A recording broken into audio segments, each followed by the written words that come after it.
Bonjour et bienvenue sur Neptune Radio. Aujourd'hui on se retrouve pour Vesta en maison 3. Qu'est-ce que ça veut dire ? Si vous ne savez pas où est Vesta dans votre thème, vous pouvez aller dans ma description dans laquelle je vais mettre un petit lien où il sera facile pour vous de trouver l'emplacement de Vesta dans votre thème à vous. Et si vous ne savez pas ce que Vesta veut dire ou signifie en astrologie, vous pouvez aller écouter mon podcast qui sera aussi en description, qui est consacré à Vesta, à quoi elle sert, qu'est-ce qu'elle nous montre dans un thème astrologique, c'est très intéressant. Mais en gros, voilà, cet astéroïde va nous montrer un peu la flamme intérieure qui brûle en vous, ce à quoi vous pouvez vous consacrer, vous dévouer dans votre vie, mais ce qui va demander aussi parfois être purifié. Et voilà, si vous voulez en savoir plus, je vais pas refaire tout le cours sur Vesta, vous pouvez aller voir le podcast qui lui est dédié. Donc c'est parti, on va parler de Vesta en maison 3. Déjà, première chose que je puis dire sur Vesta en maison 3, c'est qu'il y a un message à faire passer pour vous. Il y a comme une espèce de mission qui nous dépasse et de dévouement à transmettre quelque chose, à parler de quelque chose, à mettre le doigt sur une vérité ou à exprimer avec des mots quelque chose de sensible qui doit être dit, ou on peut avoir un message artistique ou intellectuel à faire passer. On peut retrouver par exemple des acteurs, des actrices avec ce positionnement, on peut retrouver des écrivains et des écrivaines, on peut retrouver des journalistes, des scientifiques, des personnes qui usent des mots, de leur savoir, de leur pensée, qui peuvent enseigner. Déjà, nous-mêmes, on est des éternels apprentis, c'est-à-dire qu'on va tout le temps chercher des nouvelles choses à apprendre. On a un mental qui parle beaucoup, qui va un peu dans tous les sens et qui se passionne très vite pour une chose. Et en même temps, on a beaucoup de capacités à transmettre aussi de notre côté. Donc c'est un peu les deux, enfin l'élève et l'enseignant, voilà. Cependant, je pense qu'on peut vite se disperser, mais quand même, Vesta, c'est une énergie qui est assez dévouée, qui est assez fixée sur un objectif. Donc je pense que quand on a Vesta en maison 3, notre système de pensée est vachement focus, est vachement concentré sur quelque chose qui tourne en boucle dans notre esprit. On a un truc en tête. On a un truc qui nous parle et on a besoin de dire quelque chose. Je pense que c'est un peu le premier truc qui me vient quand je pense à Vesta en maison 3. Je pense que la parole peut même prendre une dimension assez sacrée pour nous. Enfin, les mots, poésie, l'oration, le fait aussi de tout le temps stimuler ses neurones, en fait. C'est pour ça que je disais ça peut être des scientifiques. On peut très bien être un éternel explorateur de plein d'idées, de plein de pensées, de plein de concepts. Enfin, on a vraiment besoin de ça pour se nourrir. Souvent, on est aussi quelqu'un qui va donner beaucoup d'importance à l'échange avec les autres, à notre environnement proche, aux gens qui nous entourent, aux discussions qu'on peut avoir avec eux. Tout ce qui va être en lien avec l'échange verbal et le fait de discuter, ça va être un moment très important pour nous pour connecter avec les autres. Et c'est quelque chose qu'on peut particulièrement aimer. C'est pour ça que je disais le journalisme, ça peut faire sens parce qu'il y a ce truc où on a de l'intérêt, on a du dévouement pour la parole des autres aussi. On peut pas vraiment communiquer, je pense, de manière trop superficielle longtemps, quoi. Chaque mot a de l'importance pour une Vesta en maison 3 et on doit nourrir constamment notre esprit. On peut avoir dans cette sociabilité un sens du lien fraternel. C'est-à-dire qu'on va avoir dans notre vie peut-être des personnes qu'on va considérer comme des frères ou des sœurs, ou qui vont être réellement nos frères et sœurs, et qui vont représenter un dévouement dans notre vie, qui vont représenter un endroit qui nous est cher et qui nous est précieux. Donc ces relations-là, elles vont vraiment représenter quelqu'un avec qui on avance main dans la main. C'est un peu la flamme du lien fraternel, une Vesta en maison 3. On dit souvent que la maison 3, elle est un petit peu futile par rapport aux relations, qu'elle part un peu dans tous les sens. Mais moi, je trouve que, du coup, vu que c'est Vesta qui est hyper dévouée, je pense qu'elle peut vraiment créer des personnes, même parfois, qui partagent notre quotidien, genre quelqu'un qu'on voit quasi tous les jours parce qu'en fait, on est hyper soudés, hyper liés. Voilà, il peut y avoir vraiment des liens fraternels comme ça dans notre vie qui vont apparaître et qui vont nous accompagner et qui vont représenter beaucoup pour nous. Plus on écrit, plus on parle, plus on écoute, plus on lit, plus on utilise les mots, plus on échange, plus on est un peu dans notre bon chemin, quoi. Je veux dire, Vesta, c'est quand même... Il y a une petite partie de mission chez Vesta. Évidemment, c'est un astéroïde, donc elle a une action qui est moins directe sur nous, mais elle a quand même son importance. Et pour moi, elle peut vraiment indiquer un endroit chez nous une petite mission, quoi. un petit truc auquel on peut se dévouer. Mais ça va demander forcément de la purification, vu que c'est la flamme de Vesta, etc., le feu purificateur. Donc je pense que déjà, ce qu'elle va nous amener à vivre dans notre vie, c'est de purifier tout ce qui est toxique au niveau de la communication. Donc peut-être qu'on va se confronter à des moments, des personnes qui nous parlent mal, ou bien un parent qui a utilisé des mots qui nous ont blessés et qui sont restés dans notre tête, ou bien la communication a été difficile. Et du coup, Vesta, elle va vraiment venir éliminer tout ce qui est toxique dans la communication et dans les mots, et même dans notre propre manière de nous exprimer. Elle va brûler tous les bavardages superficiels, les ragots, les échanges vides de sens. Elle est vraiment là pour purifier, raffiner les idées et éviter qu'on soit pollué mentalement, mais du coup, forcément, on peut passer par une période de nos vies, ou plusieurs périodes de notre vie, où notre mental se retrouve vachement dans le brouillard. Et justement, c'est là que Vesta va vouloir intervenir pour purifier tous les blablas en fait du mental, mais aussi les blablas de notre entourage qui ne servent à rien. Donc peut-être aussi que des fois, elle va vous demander, par exemple, de purifier complètement votre entourage, de purifier complètement l'endroit dans lequel vous habitez, donc peut-être de déménager, et que ça va être des moments très symboliques dans votre vie qui vont venir purifier quelque chose de profond. Elle va de toute façon faire le tri avec tout ce qui encombre le quotidien, même les pensées superflues, les paroles inutiles. Tout ça, en fait, Vesta, elle purge tout ça. Elle a la flemme, voilà.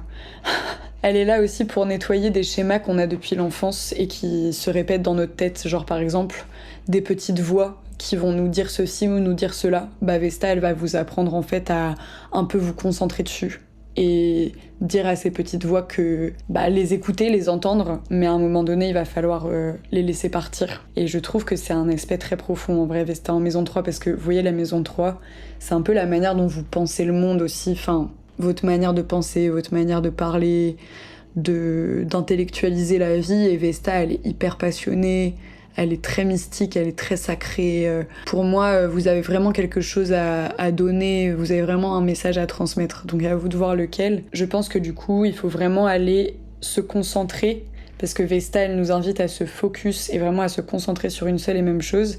Et du coup, là, le but, c'est de se concentrer sur quel est le message essentiel que je veux transmettre. On peut faire le pont entre des idées qui sont très complexes, même dans notre tête, qui sont un petit peu...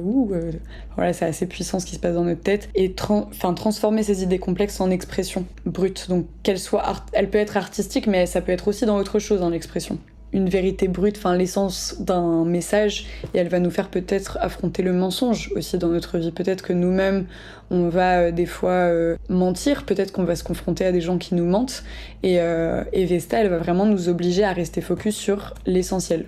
Et en fait, au fur et à mesure de notre vie, à se purifier de tout ce qui est des mensonges envers nous-mêmes, des mensonges envers notre entourage, l'entourage qui nous ment. Enfin, il y a tout un truc à purifier par rapport à ça. Il faudra aussi renoncer à un moment donné à la dispersion. Vesta, ici, elle vous demande de focaliser votre esprit, d'aller au bout de vos idées, parce qu'en fait, vous en avez envie. Il y a quelque chose que vous avez dans un coin de la tête. Sauf que des fois, peut-être que vous vous dispersez. Ça dépend aussi si vous avez d'autres planètes en maison 3, du reste de votre thème. Peut-être que vous avez un thème assez carré, avec beaucoup de Capricorne, voilà, très focus sur son truc. Mais dans certains cas, on peut avoir une dispersion qui est un peu une illusion pour nous, en fait, et qui doit nous ramener à chaque fois à l'essentiel. De toute façon, à l'astrologie, c'est vachement ça. Genre, on vit des paradoxes qui nous ramènent à la vérité. Genre, par exemple, on va, dans ce cas-là, pour Vesta en maison 3, on va vivre le mensonge pour se ramener à la vérité. Enfin, voilà, et c'est tout le temps comme ça, l'astrologie, en fait. C'est tout le temps des paradoxes qui font miroir, et on va vivre... les opposer pour retourner à un point essentiel, quoi.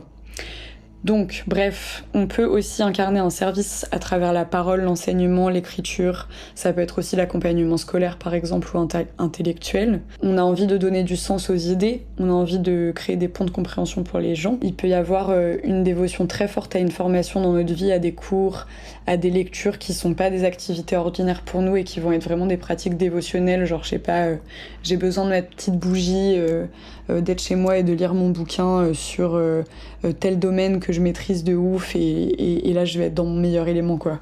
Donc voilà, on peut avoir des dons en communication, on peut avoir des dons pour transmettre quelque chose, on peut avoir des dons en tant qu'enseignant, en tant qu'écrivain, écrivaine. On peut avoir une relation particulière aux outils de communication. Donc ça peut même être par exemple des réseaux sociaux, un podcast, un livre qui vont en fait être des instruments de mission.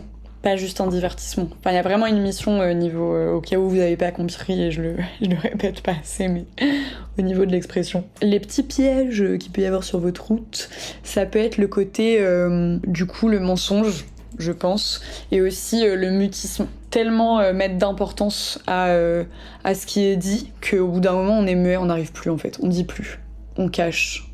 Et ça peut vraiment créer des nœuds dans notre petit cœur. Voilà, donc je vous le déconseille, les Vesta en maison 3. Et je pense aussi qu'il peut y avoir un surmenage mental ou des fois justement des pensées trop répétitives, des boucles, des fixettes qu'il faut un petit peu enlever de l'esprit pour voir plus clair. Parce que Vesta en maison 3, elle nous apprend beaucoup le discernement, je trouve. L'écoute aussi, ça peut être très intéressant. Notre capacité d'écoute peut être très dévouée. On est capable d'écouter quelqu'un pendant des heures quand il a besoin. Ça, c'est une grande qualité et il faut l'alimenter. Parce qu'on a aussi le don, juste à travers l'écoute, de pouvoir aider l'autre. Et des fois, de trouver vraiment les bons mots. Donc, laisser un petit peu la spontanéité s'exprimer naturellement sans trop mentaliser ce que vous allez dire ou vous préparer excessivement. Juste faites confiance aux mots qui viennent tout seuls parce que vous avez un don pour ça. Peut-être que vous pouvez avoir un don pour l'improvisation aussi. En fait, les gens peuvent être suspendus à ce que vous dites. Les gens peuvent être intrigués par ce que vous avez à dire, à raconter. Vous pouvez créer en fait autour de vous une aura qui fait que quand vous parlez ou quand vous écrivez sur quelque chose, quand vous vous exprimez sur un domaine, les gens vont vous écouter et vont vous poser des questions parce que vous avez des choses à leur apprendre. Questions que vous pouvez vous poser. J'ai fait une petite liste de questions, voilà. C'est que cherchez-vous vraiment à transmettre à travers les mots? Quel sujet vous passionne au point d'en faire une mission? Comment purifiez-vous votre mental des informations toxiques? En quoi votre communication et votre expression sert-elle quelque chose de plus grand que vous? Que suis-je venu transmettre? Ma parole est-elle reliée à quelque chose de sacré? Donc voilà pour les petites questions à vous poser si vous avez Vesta en maison 3.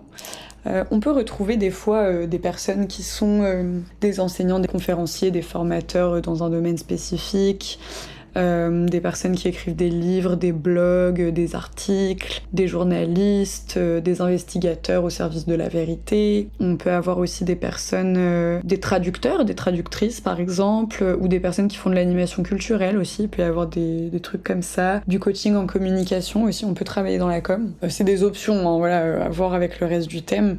Mais en tout cas, je pense que vous êtes une personne qui dégage une qualité particulière quand vous parlez. Vous inspirez l'envie d'apprendre. Pour certaines personnes, un frère ou une sœur peuvent être l'objet d'une certaine dévotion, on peut les protéger ou se sacrifier pour eux. Ou pour des personnes qui ont des figures de frères et sœurs dans notre vie, un peu comme j'ai dit au début. La voix, l'écriture, la pensée peuvent devenir des voies d'incarnation très fortes pour nous. Vesta pour les célébrités et tout, genre qu'est-ce que ça donne? Donc je vais taper Vesta célébrité maison 3. Barack Obama, très bien. Voilà, l'oration. Leonardo DiCaprio, voilà, ça fait un peu sens. Britney Spears, Selena Gomez, c'est intéressant parce que elles, dans leur art, il y a vraiment des messages qui sont passés, notamment Britney Spears par rapport à sa bipolarité et Selena Gomez aussi par rapport à sa bipolarité. Les deux, elles ont vraiment fait passer des messages forts par rapport à ce qu'elles vivaient. Enfin, il y avait quelque chose derrière qui était vachement puissant, vachement important. Timothée Chalamet, encore un acteur. Hillary Clinton, marrant, il y a pas mal de gens dans la politique. Joe Biden, bah ouais, ils ont tous Vesta en maison 3, c'est marrant. Emma Stone, bah ouais, forcément, elle est super douée. Hein. Puis elle se dévoue vraiment quand elle transmet des émotions, elle rigole pas quoi. Donc ouais, beaucoup d'acteurs et de personnes politiques. Jacques Chirac, non mais vraiment, il y a que des politiques, je suis morte. Marie-Antoinette, ah ouais, carrément d'accord, ok. Et je vais finir par dire un petit peu selon le signe dans lequel est Vesta dans votre maison 3. Peut-être qu'il y a 2-3 nuances que ça peut vous donner. Donc si vous avez Vesta en Bélier en maison 3, on a une communication directe dédiée à parler, défendre, combattre ou enseigner de manière franche.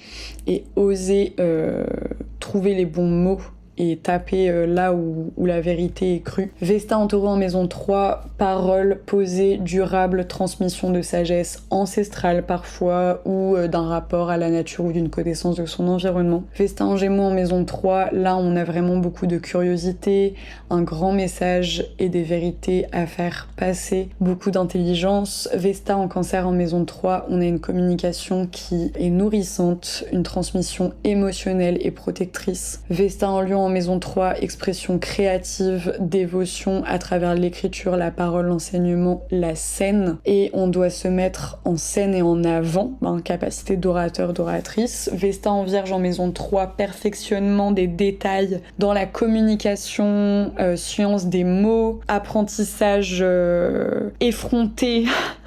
Vraiment, Vesta en Vierge en maison 3, c'est la culture infinie, quoi. Vraiment, les bouquins, vous les mangez carrément. Vesta Balance, maison 3, médiation, communication harmonieuse, équilibrante avec les autres, beaucoup de dévotion à l'amour, aux gens qu'on aime, à nos proches. Vesta en Scorpion en maison 3, intensité transformatrice dans nos échanges. On a de la dévotion à révéler les complexités de la vie. Elle facilite les transformations fortes de notre quotidien. Attention, Vesta en Scorpion en maison 3, des fois on peut se retrouver dans des ambiances et des environnements un petit peu toxiques, il va falloir faire le tri. Vesta en Sagittaire en maison 3, philosophie vivante, transmission des sagesses, clairement enseignement dévoué, enfin un gros message à faire passer, mais un message assez large, hein. En Sagittaire, ça peut carrément toucher l'international ou ça peut être quelque chose d'assez spirituel ou philosophique. Vesta en Capricorne en maison 3, structure très forte dans l'esprit, autorité pédagogique possible. Vesta en Verseau en maison 3, innovation, je pense, dans la communication, message révolutionnaire, visionnaire,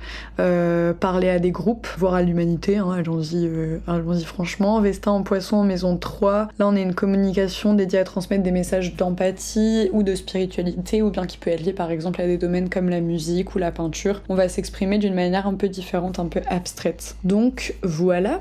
Et on se retrouve bientôt sur Neptune Radio pour de nouvelles vidéos. Vous pouvez m'envoyer un mail sur neptuneastrologie@gmail.com si vous voulez une consultation privée. Et à bientôt.